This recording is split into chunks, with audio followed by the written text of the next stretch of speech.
다음 이제 앞서 잠깐 언급한 윤석열 전 총장 얘기를 해보도록 하겠습니다. 윤석열 전 총장에 대해서 오늘 아침 라디오 인터뷰에서 이준석 대표가 한 얘기가 있는데 스튜디오에서 이 얘기는 직접 듣고 시작하겠습니다. 저는 적어도 한 6개월 정도는 우리 당의 당원들과 호흡을 맞추는 과정이 있어야지만 나중에 우리 당의 당원들의 적극적인 서포트를 받을 수 있거든요. 예. 뭐 막판에 뿅 하고 나타난다고 해가지고 우리 당원들이 지지해 줄 것도 아니고 8월 말 정도를 마지노선으로 보고 있습니다. 예. 예, 세 번째 이야기 주제는 막판에 뿅 나타나면 지지가 힘들 수 있다라는 이준석 대표의 얘기입니다.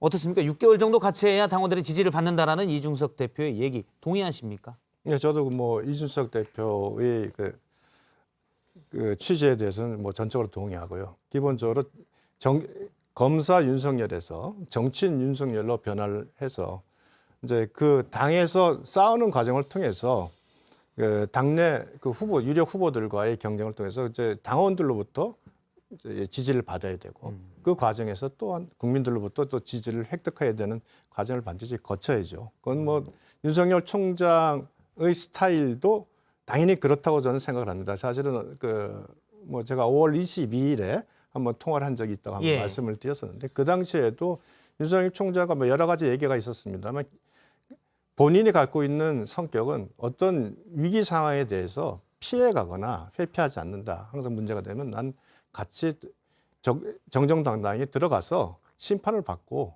거기에 대해서 내가 기회를 얻을 수 있으면 기회를 얻고 그렇지 않으면 기회를 못 얻는다고 하더라도 내 최선을 다한다. 그것이 윤석열이 갖고 있는 자기 철학입니다. 그리고 그분이 그래서 사실은 과거에 박근혜 대통령 시절에 그와 같이 그 국정원 댓글 사건으로 좌천이 됐을 때도 통상의 사람 같았으면 한 4년 정도 이렇게 사실상 우리가 말하는 유랑 생활이죠. 예. 유랑 생활을 할 만큼 버티기 쉽지 않은데. 당시 대구고검으로 좌천이 됐었죠. 대구고검 갔다가 대전고검 그런 과정을 겪었고요. 그다음에 그 총장이 됐을 때 그 당시에 그 조국 민정수석의 그 문제 사건을 수사하는 과정도 사실 얼마나 정권에서 반대를 했겠습니까? 그러나 본인은 해야만 된다고 생각을 했기 때문에 하는 거거든요. 예. 이런 스타일로 생각하시면은 윤석열 총장은 이렇게 뭐 들어와서 그 경쟁을 하는 것 자체에 대해서는 아마 사서 피하거나 또는 마지막에 뿅 나타난다 그런 생각은 안 하지 않을까 싶습니다. 22일 날 지난달 22일 날 통화하시고 그 뒤에 또 통화를 오늘 하려다가 시간이 없어서 오늘 못했습니다. 아니 하고 오셨어야죠. 글쎄 말이에요. 저도 사실 오늘 이 썰전 때문에 하고 오려고 했는데 네. 중간에 뭐 여러 가지 면담 일정이 꽉 잡혀가지고 제가 못했습니다. 그 부분에 대해서 문자나 카톡을 그렇게 할 시간이 없어가지고요. 죄송합니다. 바쁘셔가지고. 다음에는 반드시 우리 썰전을 위해서 썰전 패널로서 취재가 이렇게 많이 안 하신 것 좀 같아요. 약해져서 죄송합니다. 알겠습니다. 오늘 이동훈 대변인, 윤 총장 측의 이동훈 대변인은 이런 얘기를 했습니다. 이준석 대표의 시간표와 윤 총장의 시간표가 상충하지 않을 것이다. 제가 말씀드린 내용과 거의 뭐 일맥상통하지 않겠나 생각됩니다. 이제 뭐 저는 윤석열 총장 또는 윤석열 후보에 대한 평가는 다음에 언제 기회가 되면 잔뜩 또 아주 오랫동안 우리가 이야기할 기회가 있을 거라 보니까요. 오늘은 좀 그건 자제하고 다만 이제 이 선택이 옳으냐 그르냐에 대한 판단에 대한 그러니까 즉 일찍 들어올 경우에 아까 이준석 대표가 말한 것은 일견 맞습니다. 근데 반대로 본인이 이 당에 오래 있거나 당원들한테 인정받아 갖고 당대표가 된 건 아니거든요. 예. 본인이야말로 국민 지지로 된 거거든요. 그러니까 이 윤석열 후보 입장에서 또 당대표 입장에서 다 다를 수 있습니다. 당대표 입장에서는 최대한 빨리 들어오는 것이 당이 다시 리빌드, 즉 대통령 후보를 중심으로 해서 다시 재건해서 선거를 치를 수 있는 시스템이 유리하니까 8월 말까지 마지노선이다 이렇게 요구하는 건 맞고요. 근데 윤석열 후보 입장에서도 그것이 맞느냐? 이건 좀 다른 문제입니다. 왜냐하면 국민에 대한 노출 빈도가 빨라지는 것이고 그러면 이제 사실 검사로서 또 검찰총장으로서 본인이 업무 능력을 인정받았던 부분과 그리고 또 거기에 대한 쟁점과 논란은 차지하더라도 정치인으로서 검증받는 건 또 다른 혹독한 검증이 시작되는 거지 않습니까?